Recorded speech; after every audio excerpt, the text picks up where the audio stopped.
Donc, je m'appelle Alain Huguetto, j'ai réalisé un film qui s'appelle Interdit aux chiens aux Italiens et qui est en compétition internationale à Annecy.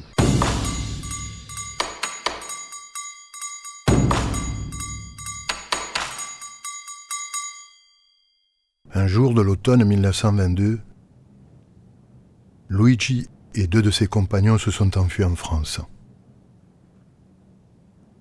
À la frontière, un obstacle a surgi qu'ils n'avaient pas prévu. Pendant que les soldats écoutaient le discours de Mussolini,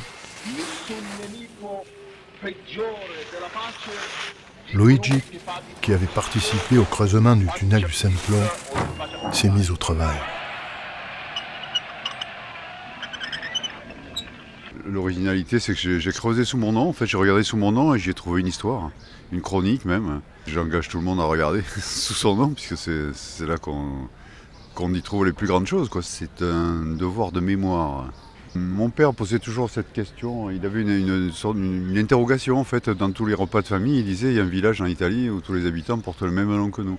Puis à sa mort, je suis allé voir effectivement, voir si ça existait. Effectivement, ça existe, il y a un village qui s'appelle Augeter, et où tous les habitants portent le nom du ghetto, enfin les habitants dans le cimetière.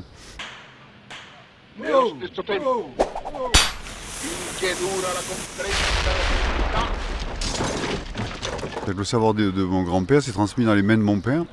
Des mains de mon père, il me l'a transmis et moi je m'en souviens, donc j'ai raconté avec les doigts, quoi. Parce que mon père était un grand bricoleur, il bricolait un peu tout là. Et moi je fais pareil mais en faisant des films, quoi.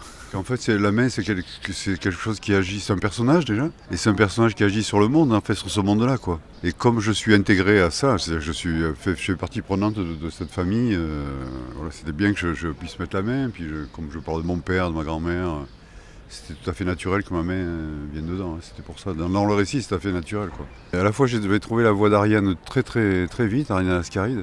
Parce qu'elle m'a raconté des choses de sa vie, de son rapport à son père qui voulait pas qu'elle parle italien. Je crois qu'en lisant ça, elle s'est rappelé l'Italie, ça lui rappelait plein de choses, quoi. Les choses, c'était parfait. En plus, elle parle italien, elle est bilingue. Et donc, il y a des choses qui lui parlaient, évidemment, quoi. Luigi, c'était mon grand-père italien. Ça, c'est une petite affichette qu'on trouvait. La première, elle a été trouvée en Belgique. Et après, on l'a retrouvée en l'Ain, en Savoie et tout. C'est une petite photo en noir et blanc qu'on trouve sur Internet. Mais qui est le marqueur d'une époque, en fait, hein. C'est une époque où on voyait ces affiches-là. Je me dis, quel accueil. Comment on accueille les gens. Quelle horreur. Pour moi, c'est très émouvant parce que c'est la première fois que c'était projeté en public. Pour l'instant, j'ai que les producteurs ou les techniciens qui l'ont vu. Et donc je sentais les gens rire derrière, hein, ou des grands silences et tout ça, c'était déjà très émouvant. Et à la fin, à la standing ovation, je ne suis pas encore remis là.